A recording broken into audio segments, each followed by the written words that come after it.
Don't fall in love with the man on stage. I'll be on in a minute, I'm just sharpening my blade. Don't fall for his flattering tune. He'll promise you the world until you drink that perfume.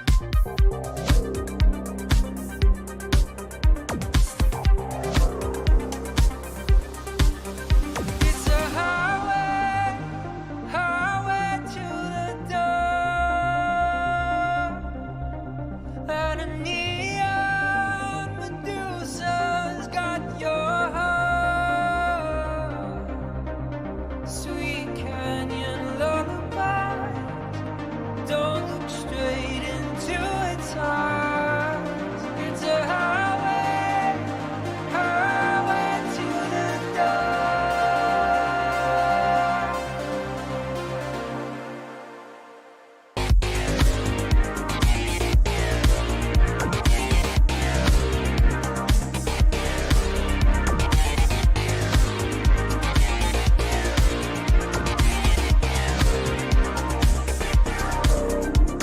There's only two ways to make it in this town. One is to be brilliant, the other is to drown. Don't take both drugs all in one go. You can't reach the heavens passed out on the floor.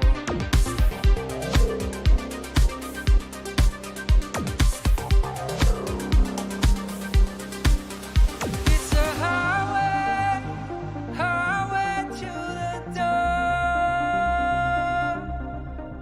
And a neon Medusa's got your heart.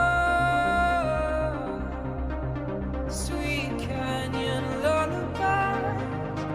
Don't look straight into its eyes. It's a highway, highway to the door.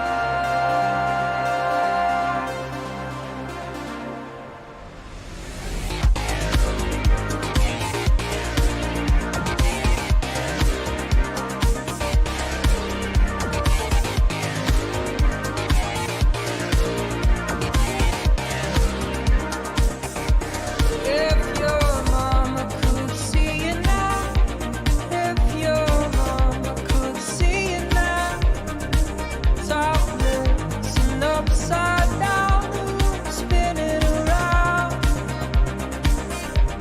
If your mama could see you now, with the party lines coming out, are you lost or are you found? And there are too many mirrors in this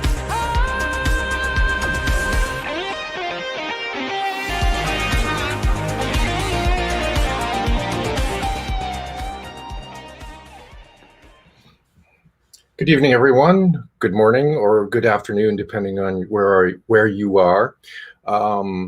This is OWASP Ottawa's May meetup, and we're hoping you're staying safe during this challenging time.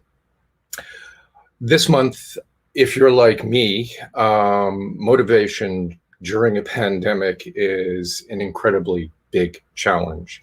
And so as part of our Elephant Room series, I'm very happy to announce that we have Edwin Sarmiento talking to us about motivation.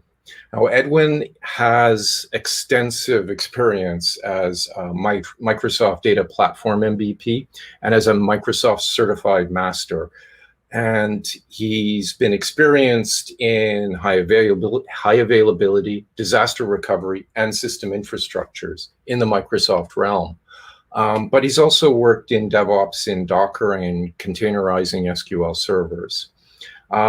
He has a wide range of passions about technology, but also in music, neuroscience, social psychology, and professional and organizational development. And this is where he's going to help us this evening in talking to us about the 5 shifts to eliminate burnout. Edwin, welcome. Thanks, Garth. Hopefully, you all can hear me. Good morning. It's kind of hard to say good morning, good afternoon, or good evening because you don't even know where people are joining in from. Especially starting last year when everybody has been working from home and um, anybody and anytime you could quickly jump in on a meetup like virtual meetup like this.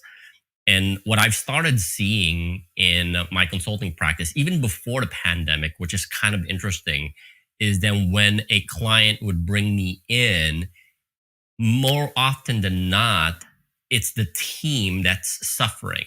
Either they're spread out too thin, they've been working too hard, they've been, averaging about 60 plus hour weeks. And 1 year after we've been more than a year in this whole pandemic thing, and since a lot of people are working from home, the lines are blurred between, oh, I got to work and, oh, I'm going to be in the couch and enjoying.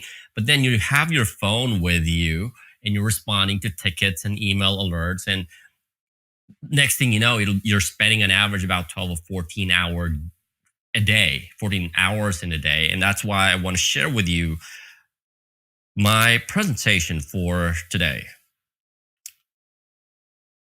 And there we are. And hopefully you can all see my screen. 5 shifts to eliminate burnout, reconnect your purpose, and jump out of bed feeling excited again. I started on this journey way back when I was still an operational DBA. It's been one of my goals is, or should I say, one of the things that I kind of joke around with is I'm a recovering workaholic. I'm an honorary member of the Workaholics Anonymous. We joke around that fact, but the reality is IT in general has attracted people like us. And that's one of the reasons I really got myself into this, because we are suffering. In fact, we have been suffering even before COVID. It just so happens that, we're not frontliners. We're not out there doing the work like everybody else. We're in the sidelines and just making things work and making things happen. And that's why this is a very relevant topic: how to eliminate burnout, reconnect your purpose, and jump out of bed feeling excited again. Now, who is this presentation for? This is for anyone who works in tech. You're a developer, web admin, sysadmin, cloud engineer, network admin, name it. If you're working in tech and you're struggling with burnout, whether you've been struggling for years or on the verge of quitting your job, or you're just really overworked. Like I said, we normalized working longer hours, especially in this pandemic, because we just need to keep the lights on. Within the next 15 minutes or so, I'm going to share with you how you can disconnect at the end of your workday so you don't have to be constantly on your phone. I know that's kind of like our normal, and have to put out fires and respond to critical alerts over email.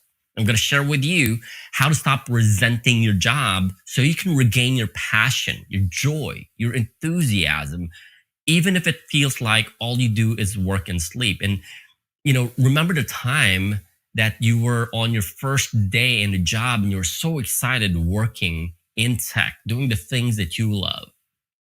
I'm also going to share with you how you can reconnect to your work so you can do more of what you love without sacrificing your sanity or your salary.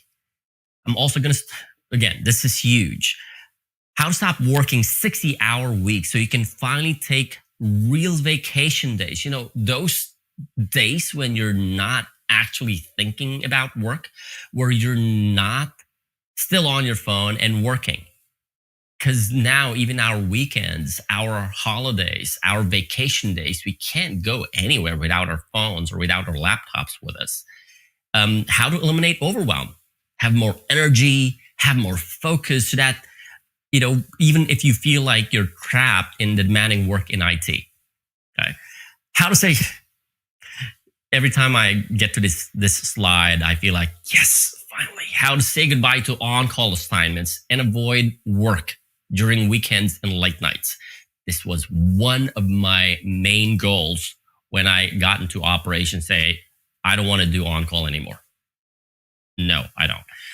how to eliminate fatigue and burnout in IT so you can escape that 3 o'clock in the afternoon brain fog so you can have focus all day long and finish work early. And finally, how to do all of this while achieving work-life balance, enjoy a healthy lifestyle, and spend more quality time with family and friends. Because here's my promise to you is I'm going to share with you my step-by-step strategy on how to eliminate burnout, reconnect your purpose, and jump out of bed feeling excited again. Now, before I get into the main content, I just want to check in with you real quick to see if we're on the same page as far as having these feelings are concerned. Does this sound like you? Do you go to work or not even go to work, just opening your laptop every day, checking in at work, looking at your monitoring consoles or your bug tracking systems or any of the tools that you use, and you see a ton of false positives, a lot of which are repetitive. They're recurring issues, and you have to write up tickets and RCAs and reports for the same things that happen over and over again. Do you wish the weekends and holidays didn't come so you don't have to take the on-call assignment? The weekends are no longer weekends anymore because you're still working over the weekends. Are you skipping vacation days because you're the only person who knows how the system works? And even if you do take vacation days or even if you go on holidays, you still have to carry your phone. You still have to carry your laptop with you because you have to be on call. You hate working on projects where, the stakeholders and the people who are involved will just suddenly disappear and then they come back, expect everything to work as if they didn't leave and they want you to deliver on time and on schedule and everything done.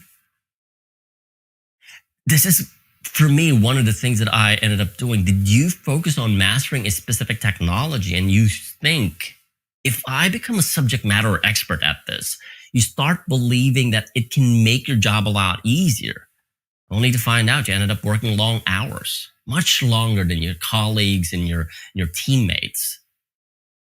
Do you struggle with keeping up with new technologies just because there's just so much to learn? It's so confusing.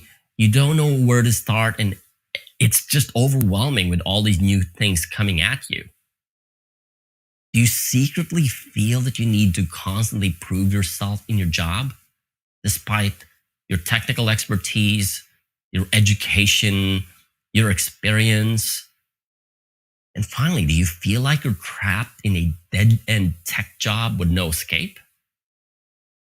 I'm asking these questions because at some point, I was in this situation. And here's the thing. A lot of people think that these are the real problems. These are not the real problems. These are merely symptoms of a much deeper problem. The real problem is the fact that you haven't made what I call these shifts. Because once you've learned them and once you start making these shifts, you start thinking about a totally different work environment. You never have to deal with tickets and annoying operational issues ever again. You never have to deal with on-call assignments. Like I mentioned earlier, this was huge for me. I hated being on-call. And when I finally said goodbye to on-call assignments, I'm never going back to that again. You can be totally disconnected from your work the minute that you shut down your computer, and you can no longer feel guilty when you turn off your phone.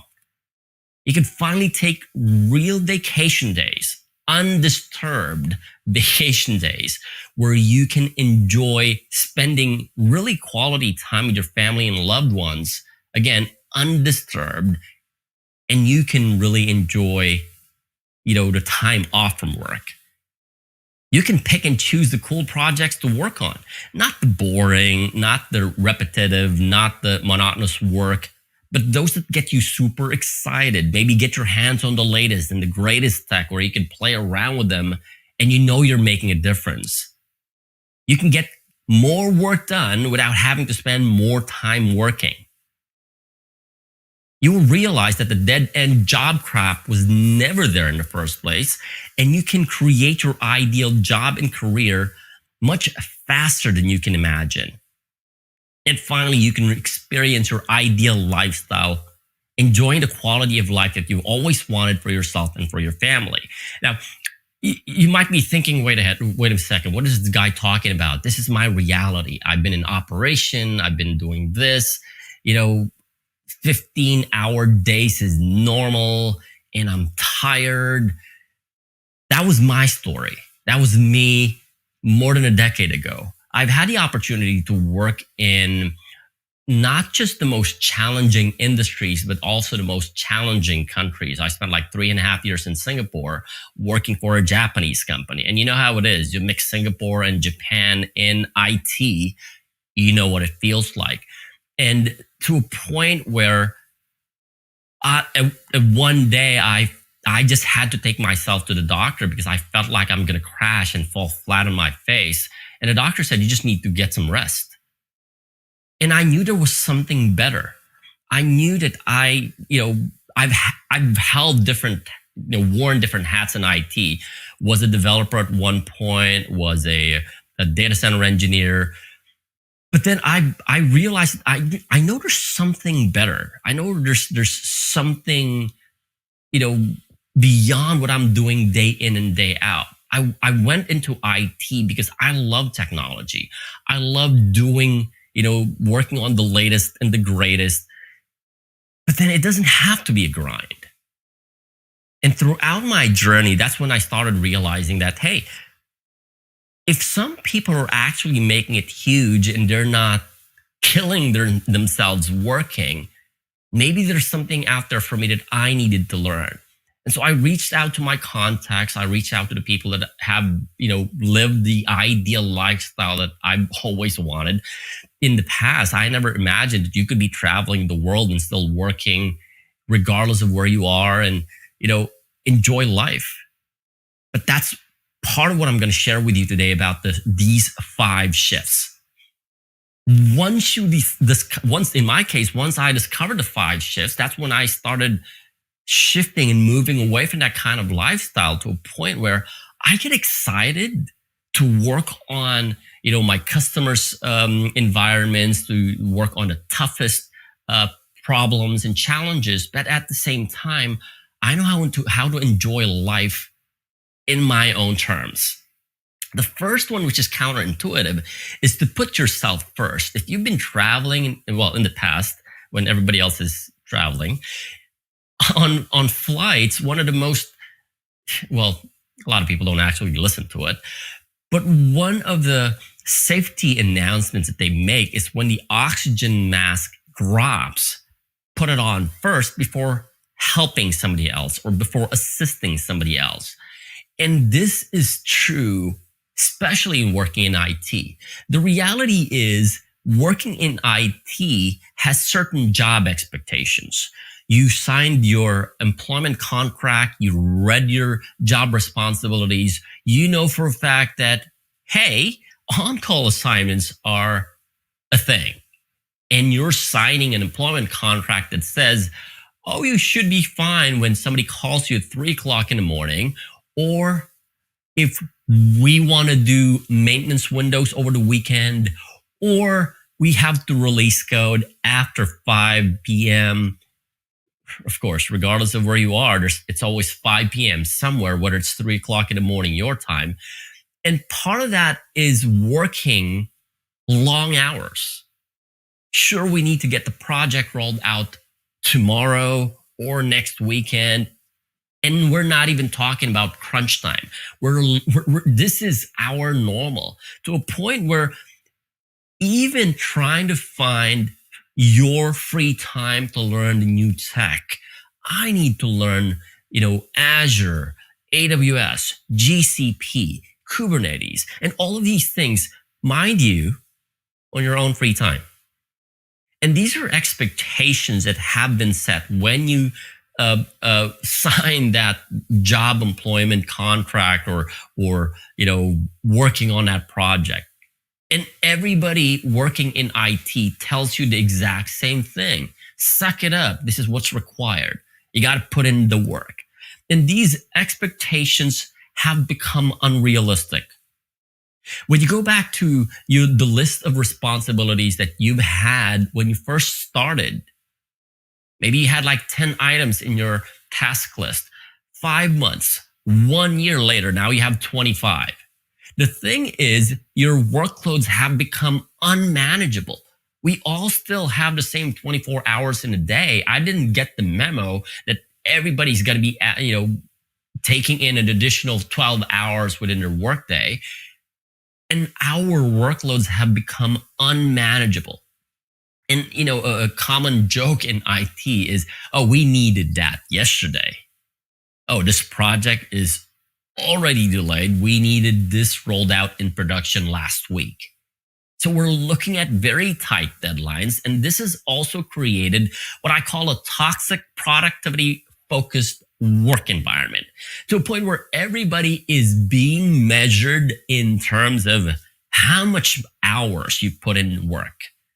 There's a reason when those ticketing systems have a begin time and an end time, because everybody's measuring how many hours you put in working. And that's the reality here. These expectations have become unrealistic. And we forget to put ourselves first, because for one, when we were kids, we were told, well, you got to be kind and loving towards each other or other people. You got to be a team player. You got to help people out. We forget to put ourselves first, because even when we were kids, we were told, you got to be nice. You got to share your toys.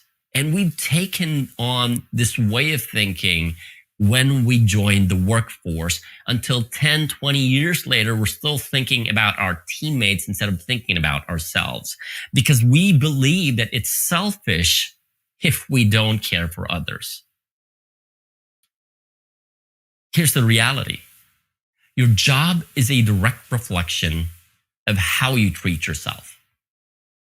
When you're on vacation and somebody called you because the system's down and you're the only person who could solve this problem, and then you set aside everything you're doing on that day to focus on solving this problem, you're communicating something. You're telling the person who called you, look, you can call me anytime. Your job is a direct reflection of how you treat yourself. And you're also setting the expectations just because. Oh yeah, I'm going to be working late tonight. Oh yeah, I'm going to be, sure, I'll take on the additional workload over the weekend. Yeah, I'm a team player. I'll make sure that the maintenance window gets taken care of over the weekend. If you don't put yourself first, the reality is nobody else will. And that's why this is kind of like my first shift. And in my case, I'm Asian. We're natural workaholics. It's in our culture. And so for me, this wasn't even, something that I think about. For me, I just do the work because that's who I am. Until I realized that I had to put myself first. And putting yourself first allows you to become even more productive, even more efficient at work. Because it doesn't matter how much experience and how much education you have. If you're tired, you won't be able to do anything. I couldn't count the number of times that a client would bring me on board as a consultant, not because they couldn't do the work, but because they're too tired that they couldn't do anything, not even the work. That's why you have to put yourself first. The second shift is to be a SEAL, not Rambo. And this is something that a lot of people in IT are, I want to say, not aware of. Because IT, as I mentioned earlier, has attracted certain personality traits. You're a self-starter. You're dependable.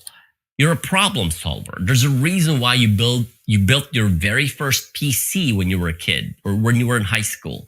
There's a reason why everybody on your family would come to you and say, "Hey, can you connect my phone to the Wi-Fi? Or can you configure, I don't know, phone sharing within the family?" Because you know how to solve tech problems.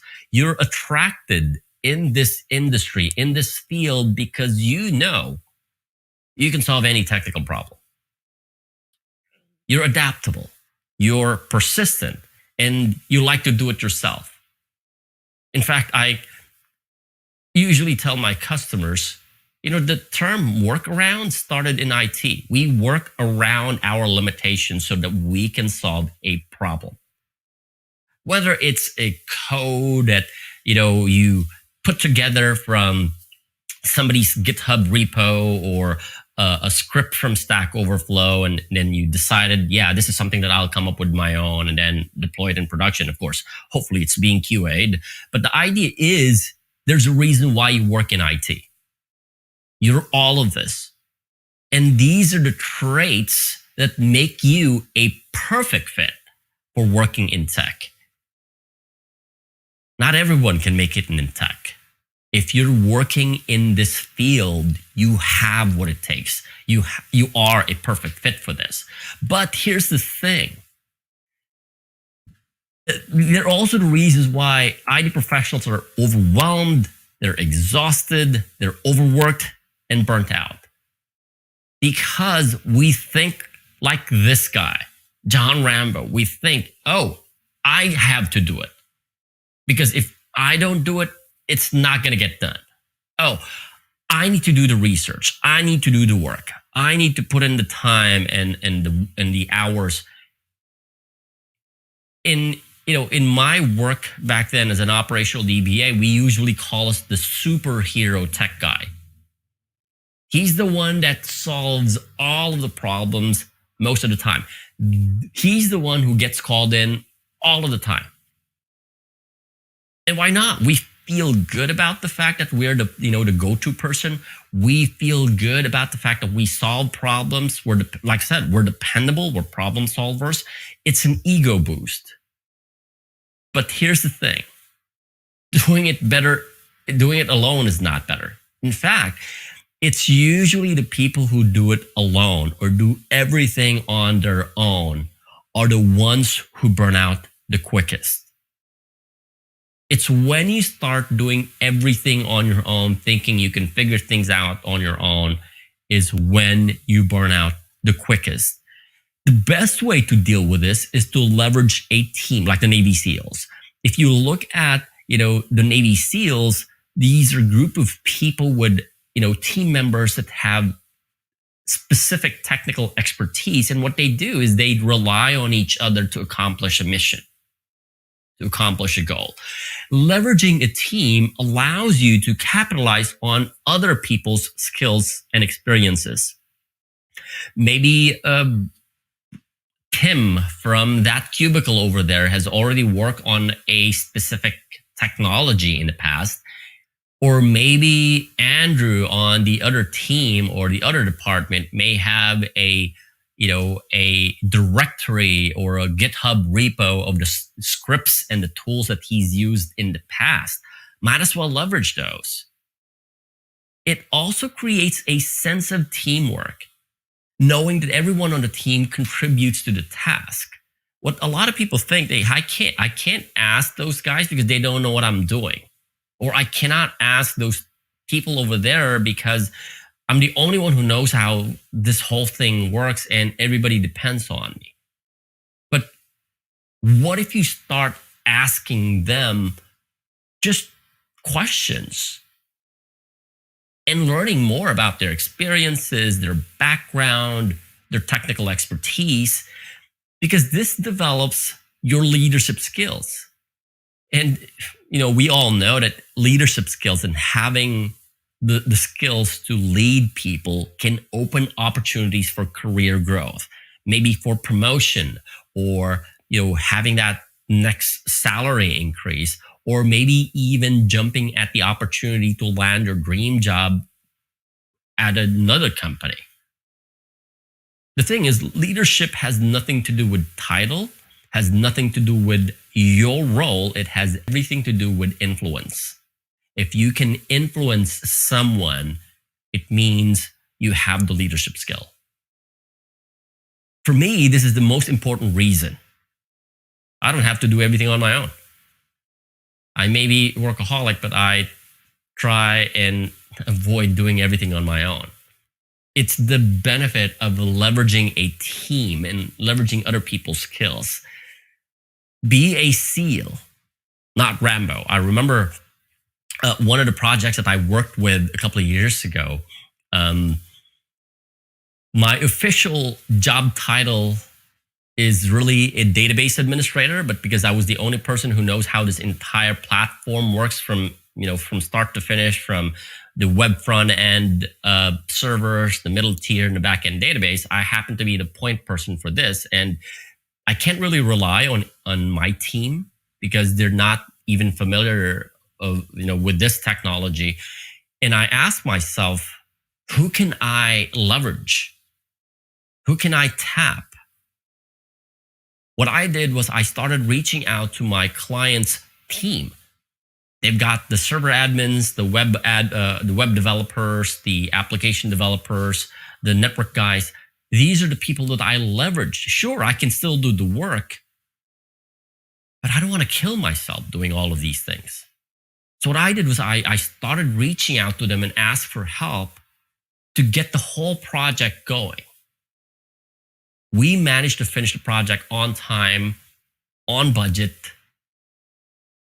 And it's because the entire team that I worked with contributed.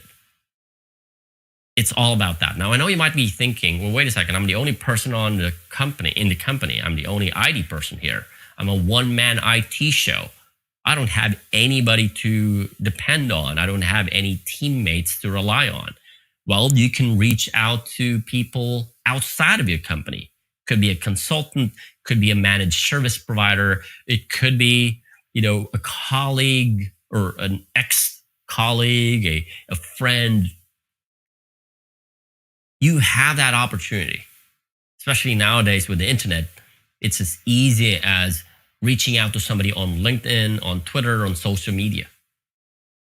Be a SEAL, be a team player, lead people so that you don't end up to be the only person doing everything on your own.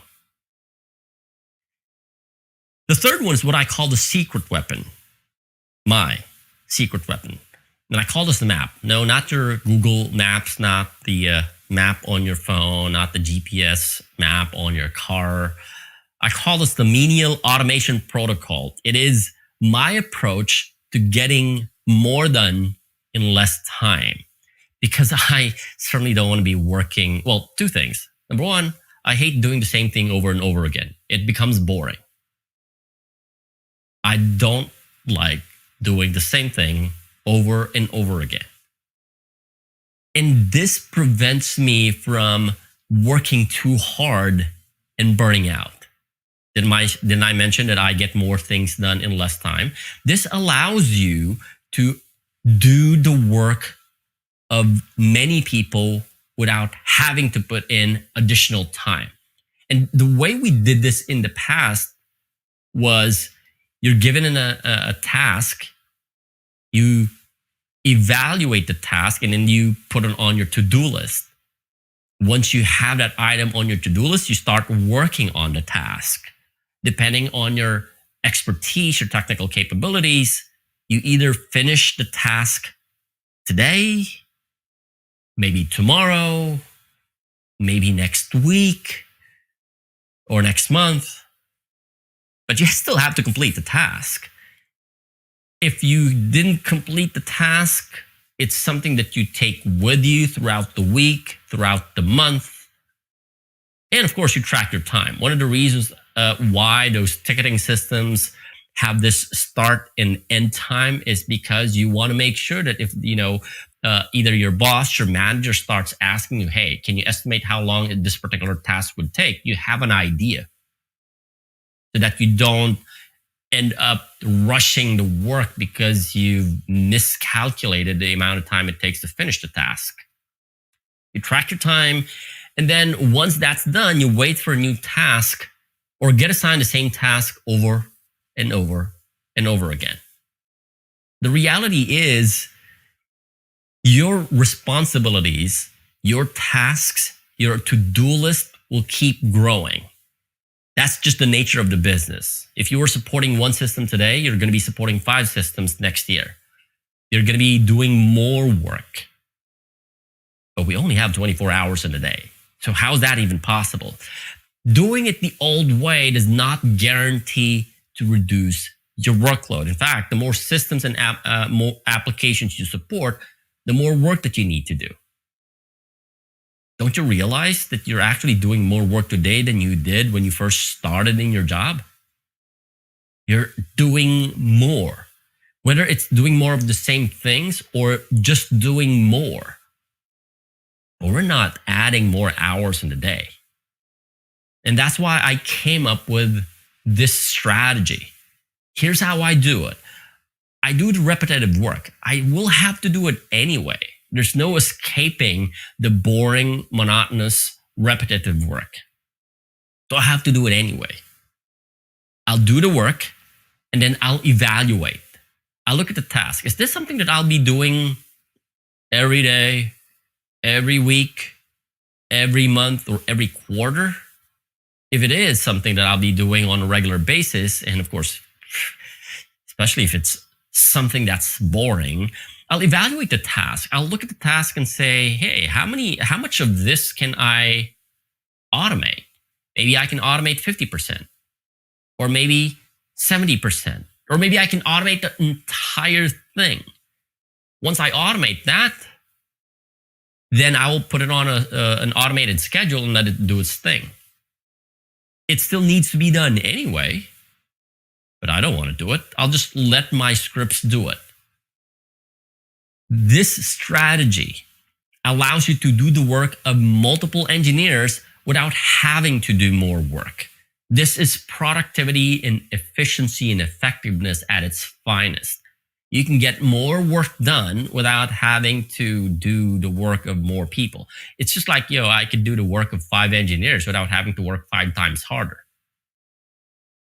And this is the power of this, especially in today's world of, virtualization and the cloud and DevOps and scripting and all of these things. The more you can automate, the more you can finish working early without having to do a lot of work. This reminded me of one of my projects from a couple of, I think it was late 2012. One of my clients wanted to move to a totally different data center. And we were given 4 hours maintenance window to do the whole data center migration. There were about 400 plus servers, and the idea was we need to make sure that everything has been migrated within a span of 4 hours. I talked to the engineers. I asked, so what are you guys using for your migration? And they told me, we're leveraging storage replication. We kind of replicate everything in the background. And then when a cutover happens, this is what we needed to do. And so I talked to them, did the work for one server until I realized, look, we can automate all of these things. Wrote the script for a couple of days. I think part of that is also building my own environment for testing. Took me about 4 days to build the script. 8 lines of code.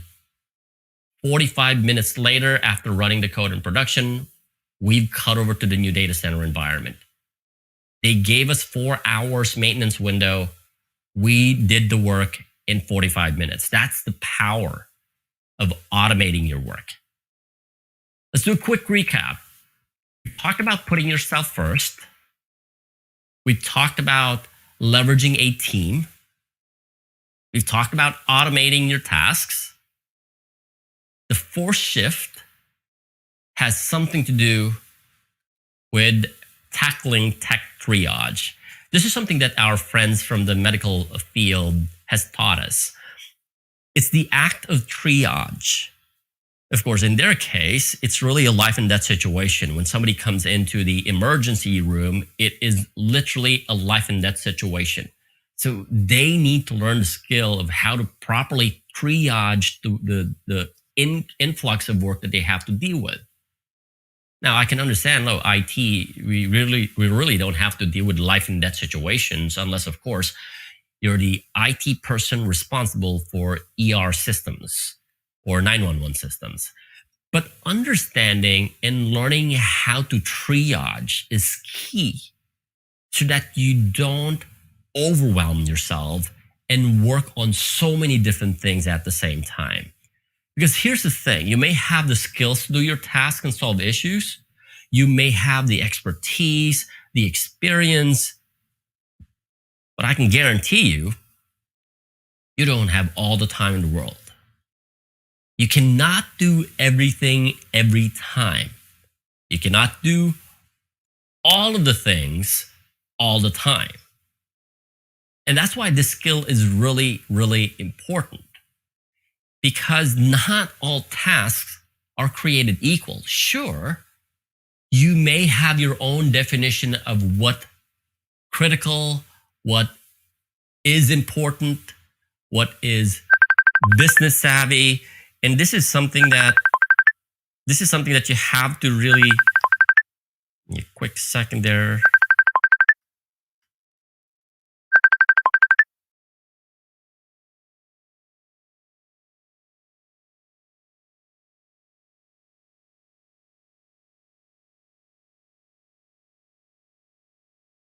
I have no clue where that sound is coming from. But anyway, so you may have your own definition of what is critical or what is important, but the thing is, not all tasks are created equal. Different tasks have different levels of criticality and importance to the business. The business will decide what is considered critical, what is considered important. You may have your task list, you may have your own definition of what is critical, but your manager, the stakeholders have to agree on what really is important. So that when somebody starts adding more stuff to your to-do list, you can tell them, look, we all agree that this is what's important. And then you can get back to them and say, unless what you're doing is more important than these, I don't think I can entertain them. You need to be able to assign appropriate levels of priority to tasks. Prioritization, assigning criticality to your tasks. Again, not all tasks are created equal. You have to be sure that what you're working on today or anything in your task list would be considered as critical.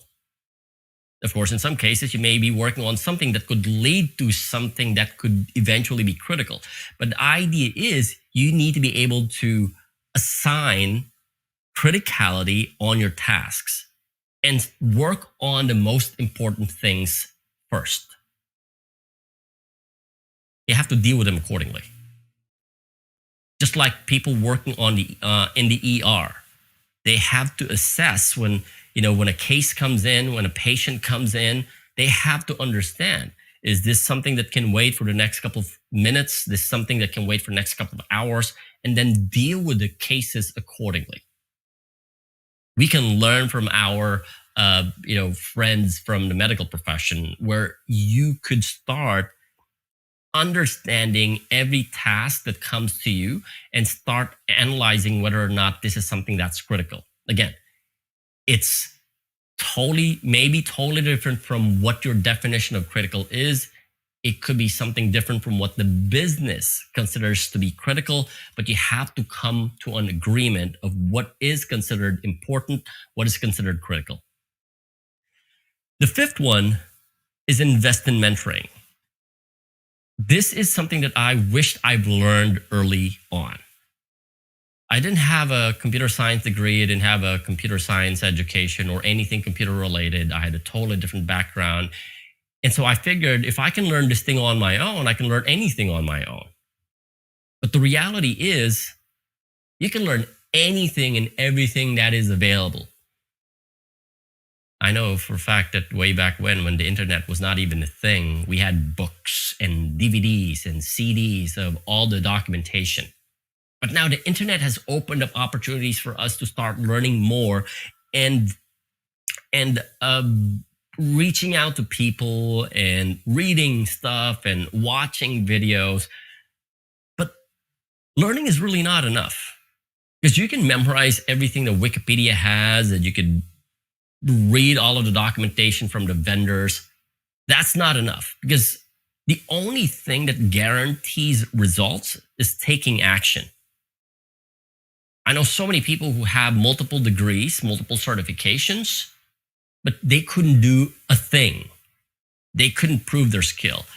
In contrast, I've known people who don't even have a university degree, no college education, no certification, nothing, yet they could do the work much faster than those people who had the education and the training and the knowledge. Taking action is the only thing that can guarantee results. And the way to guarantee taking action is by having accountability. When you're accountable to someone, when you are telling somebody about your goals, and he is keeping track of your progress and keeping you in check whether or not you're actually taking action towards your goals. Because here's how it works. First is your mindset.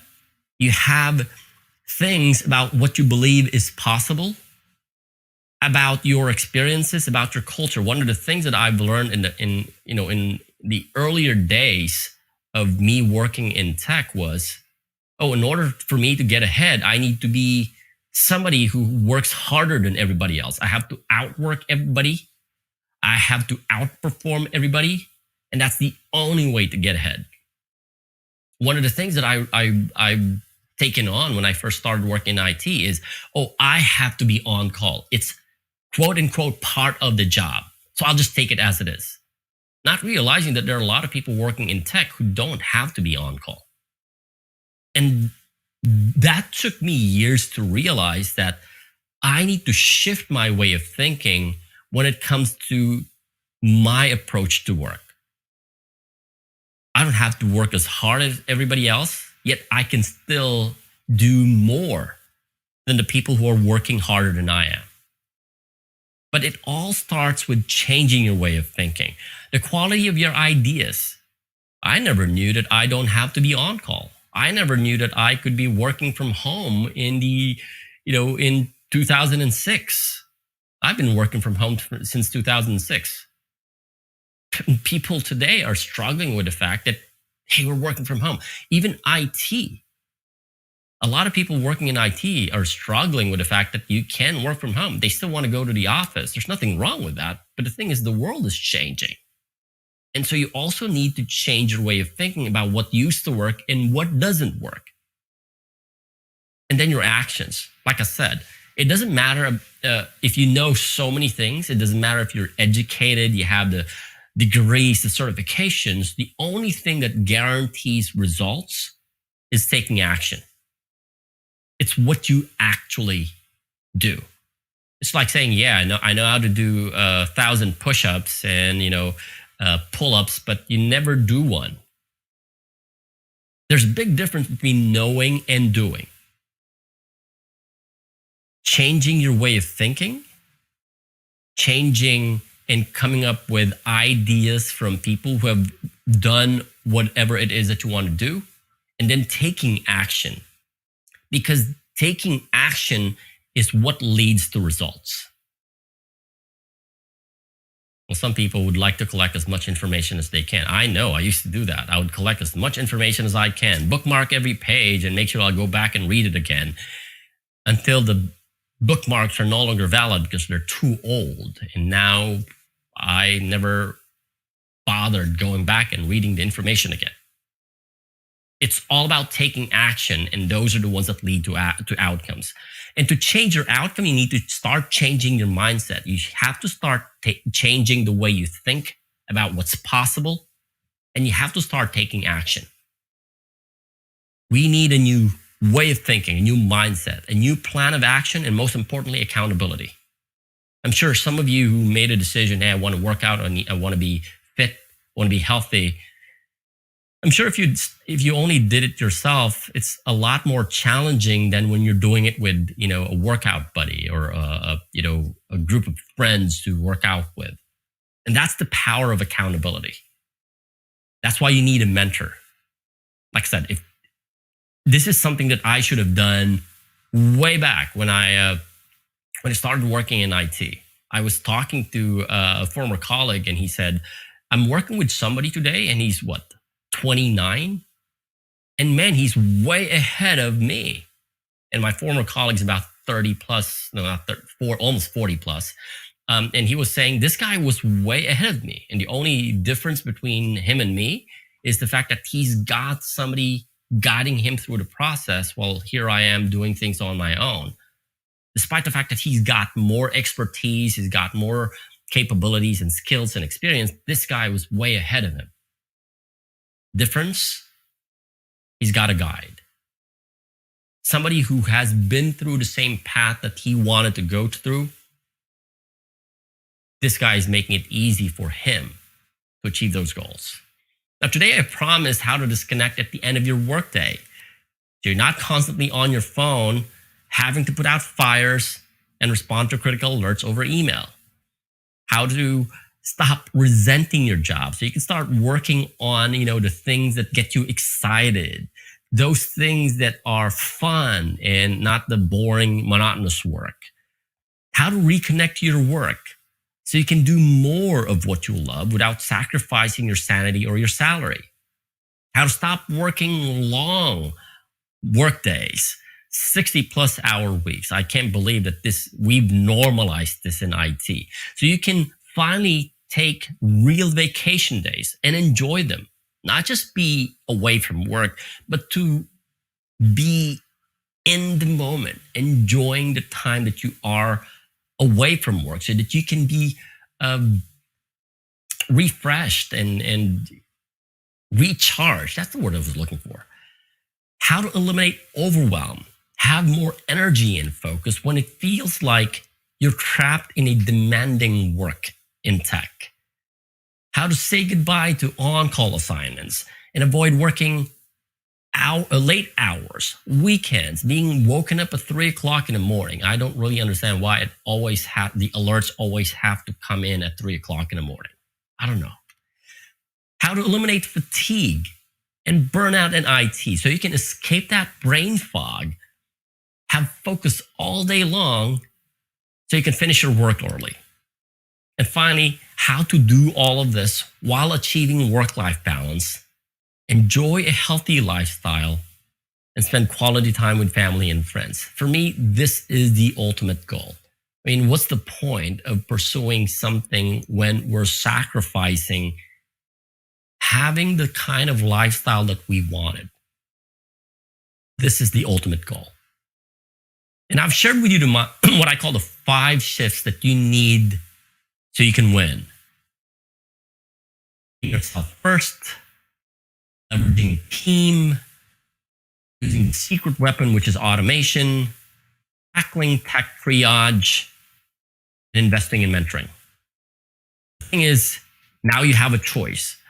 I shared with you earlier today how in the recent consulting work that I've done, most of the time they bring me in not because they couldn't do the work.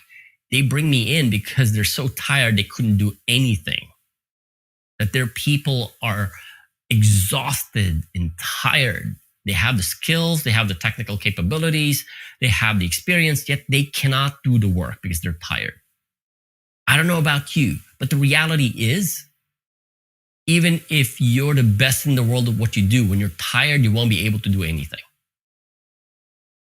It's not about the skill. It's about you knowing and doing how to take care of yourself, putting yourself first, how to leverage a team, how to automate your work, how to prioritize your work, and how to leverage somebody who's already been to where you want to go and invest in a mentor or a coach. But that's totally up to you. You can take whatever it is that I've shared with you today, and just like any of the information you've learned from the internet or read from the internet, you can either ignore that and you keep going through the same notions every single day. You can stay stuck with working long hours, being assigned on call, working over the weekends, trying to meet unrealistic deadlines. You can keep missing very important family events. And the reason I can speak of that is because that's how I've been. I've missed birthdays, Christmases, just because. You could do that, you can stay stuck, or you can finally claim the lifestyle that you want for yourself. The one where you're prioritizing yourself, where you no longer have to work long hours because you can get your job done much faster, more efficient, more effective than the rest of the team. Where you can dictate what projects you take on, not doing the same old boring, monotonous work that everybody else is doing. But that choice is up to you. How can I help? I've set aside some time within the next 48 hours to speak to you personally. If you want to talk about these strategies, I'm more than happy to talk to you about these. What's made a difference in my routines and why I've decided to start doing this in addition to the consulting work that I do. I'm going to invite you to book a call with me. We can have that conversation. And what I do with these strategy calls is I help people get really, really clear about two things. Number one, what is it that you really want? What kind of lifestyle? Is it something that you want? Is the work that you're doing something that you want to do for the next 5, 10 years, or even 5 months or 10 months? Because with tech, 5 months feels like years. And so what you're doing today might be totally obsolete. And next thing you know, you're still buried in the amount of work that you're doing. And next thing you know, you wake up every morning thinking, is this going to be the same thing again? But that's what this invitation is really all about, is to get you really clear on what it is that you really want to accomplish. And number two, come up with a step-by-step strategy on how to get you there. We'll figure out the main thing that is causing overwhelmed, why you keep working long hours, why you're burning out. And the most important thing is to create a step-by-step strategy to get you there fast. It took me more than 10 years to figure out that I was doing something wrong. It took me 10 years to realize that I was ignoring my health. I was ignoring my family. And all I ever thought of was work. It doesn't have to take that long. Now, who is this for? Who is the invitation for? I started off this presentation with saying, of course, this is for IT professionals who are struggling with burnout, being stressed out, being overworked and overwhelmed. But the reality is, it's not for everybody. A lot of people are happy with where they are. I'm only offering the invitation if you want to change your situation right now. Not next week, not next month, not next year, right now. It's important for you to take the next step. I mentioned earlier, information and learning is not enough. What guarantees results is taking action. If you're not willing to settle for anything less, and you're willing to change your situation, do whatever is necessary to move away from that situation. If you're not, in the case if you're satisfied, if you're happy with where you are, this is not for you. And I know for a fact that a lot of people working in IT who are really exhausted and tired, they just want to move away from that kind of lifestyle and just change their lifestyle. Some people are happy with where they are. And like I said, this is not for you. Okay? And the most important thing is you have to be decisive. You have to make a decision to change your situation right now. You have to be coachable. You have to be positive and resourceful, doing everything possible in order for you to change your situation. This is the link to my schedule page. send me an email. I'm happy to talk to you about the possibilities of really getting clear on the things that that are blocking you at the moment. Okay. Again, use that link. Send me an email, and if you have any questions, I'm more than happy to answer those questions. And I'm switching back to my StreamYard console.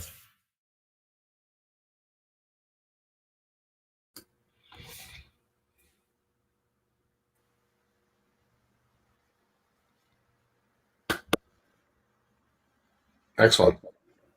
Thank you.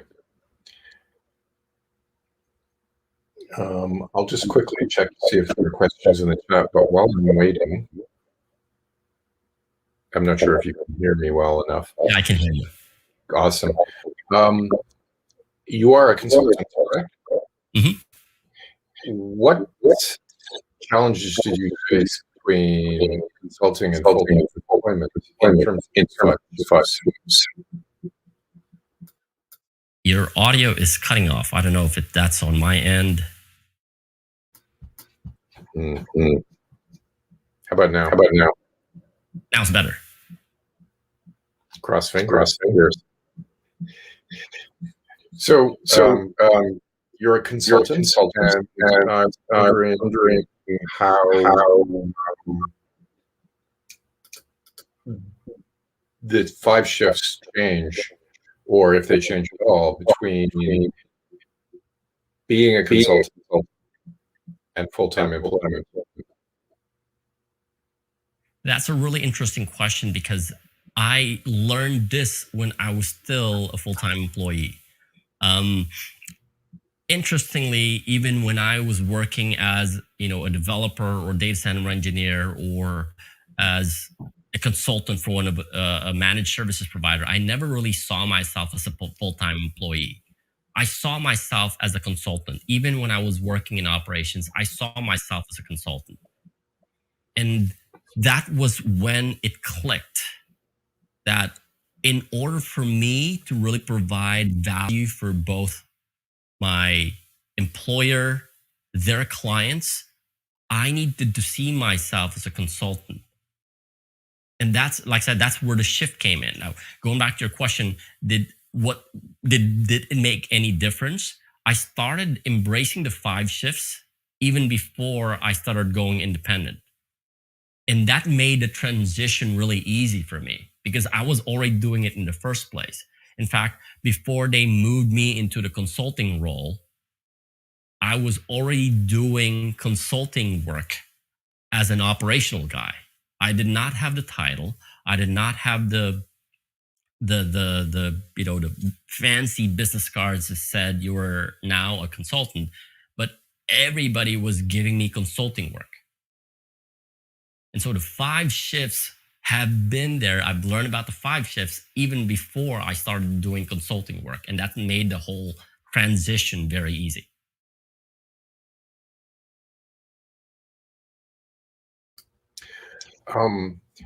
I really like the section on mentoring. And I was always challenged when, in the beginning of my career, of finding a mentor and having a mentor. And that was always a very big challenge. And for the most part, it escaped me. What I found, particularly with one team, is a team that each member is a mentor for other members in a more of a group sense. So, John, he'll know something about technology X and he'll share it with the team and all the boats float up. Shelley will know something about a completely different technology, share it with the team, and that process continues. And I found that to be particularly successful without any labels or pressure of being a mentor. We are all sort of pseudo mentors for each other in some way. The one thing that I've realized is this: a lot of us look for mentors and coaches based on skills because that's exactly what we were taught. If you want to learn, advanced math, go to the teacher who knows how to teach advanced math. And so we've adopted the learning opportunities and the learning strategies that we were taught when we were kids. What really made a difference for me was finding mentors and coaches that are in alignment with my goals. Doesn't have to be technical skills or something that I have to learn, but mostly all about the goals that I wanted to accomplish. And the way I looked at that was, I want to look for somebody who's already been to where I want to go. It's funny because when I was in business school, I was sitting like a typical student at the back of the class and just watching people, realizing that the person in front who is teaching entrepreneurship has never started his own business. And so we kind of wonder, okay, so am I going to be listening to this guy who's never started his own business, but teaching me how to start a business? And with the internet has opened up opportunities for us to connect with people who are where we want to be.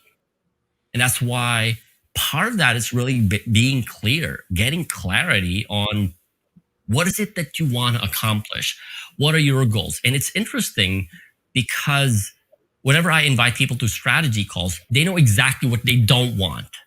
I don't want to be working long hours. I don't want to be on call. They would spend half an hour on a strategy call talking about what they don't want. And then I flip it around and say, so what exactly do you want? Yeah. The tougher question. Dead silence. Maybe it's one of those things where our brain is wired to remember the things to avoid as a survival mechanism than what they actually enjoy. Avoid the Brussels sprouts, but I'll go for the ice cream. Mm-hmm. So the other question that I had was, you talked about automation and DevOps and DevSecOps within security is a really, really big topic, and it's a big buzzword these days. And so how do you DevOps affecting the automation shift that you talk about? It's interesting that people talk about DevOps and DevSecOps, or I don't know what the other buzzwords are, but I have been doing automation even before it was called DevOps, and it really is nothing more than a mindset. When I was working as a data center engineer, we were the cloud. And because we were the cloud, we need to make sure that we have the right processes, the right people in place. And so we automate as much as we can, which is kind of ironic when you think about it. I live in one of the most stressful cities in the world working for a Japanese company, yet nobody worked 8-hour days. We average about 6-hour days because the goal is to make sure that we get the job done, not to spend days working. So when people talk about all of these buzzwords, the first instinct was to go and let's learn that tool. Let's learn that framework. Without understanding, it has to start with a change in way of thinking. In fact, part of our hiring strategy back then was we want people who would rather not do the work and automate it. Because the technology will change, the tools will change, the people may change, the processes remain the same. You can evolve the process, but the underlying principles underneath the process, they don't change. I'm sure you could talk a full hour about your experiences working in Singapore for a Japanese company, but maybe you could give me the highlight, because that sounds absolutely fascinating beyond, and you won't have to talk about things like yoke na shigoto. So if you, it's interesting. One of the reasons why I started doing this was when I was in Singapore, there was a news item. Can't remember what year that was. There was a news item circulating about a project manager found dead in her desk at work. Interesting news article. When you live in Singapore, in a very fast-paced culture, very fast-paced environment, working in tech for a Japanese company. And that's when I realized I don't want to be that person who drops dead on his desk because I was putting a lot on the line just to get my job done or just to get the work done. But the gist of this is, if you were born and raised in that culture, it's all you'll ever know. Silicon Valley has created a culture where we celebrate, oh, if you work too hard, woohoo, good for you. You'll be given awards for doing, putting in a lot of hours at work. You're celebrated if you work longer than everybody else. In fact, one of the things that we kind of joke around when I was working there was, oh, if you work for a Japanese company, you have to be there earlier than your boss and you have to go home later than your boss. We didn't do that. We created a totally different culture because we want to break away from that. In fact, what's really interesting was, in Asia, you have to put on a really nice shirt, put on a tie, even if all you have to do is to be in a data center, not have to see people. We broke away from that culture. We moved away from that mindset that you have to grind and work hard. We went to work in shorts. Sometimes we stayed at home because that's part of our BCP.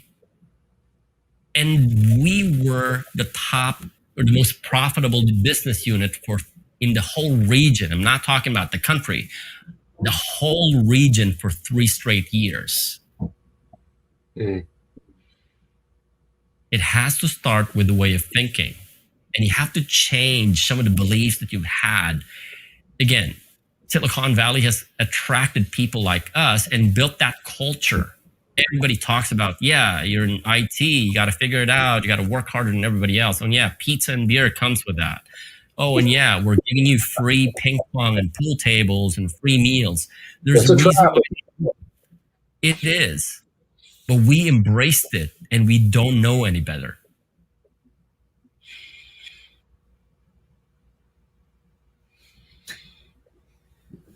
Hopefully in time we will eventually figure it out. I think, yep, you're still with us. You're very slow moving there for a second. Thank you so much for this. These are 5 things I can actually take on and work with, and hopefully our chapter and everybody else who's been listening and will view this video later will be able to take them on. So thank you again. And we'll look forward to your next presentation. Thanks for having me. It's been an honor to be here. Thank you. Well, that's all we have for this evening. We have actually a second talk actually originally scheduled, but unfortunately the presenter had a family emergency. So we will be rescheduling Sam later when he's available to talk. And we will see you next month, where Josh Sokol will be talking to us about architecting for security in the cloud. Remember, the cloud is really somebody else's computer. Thanks again, and good night.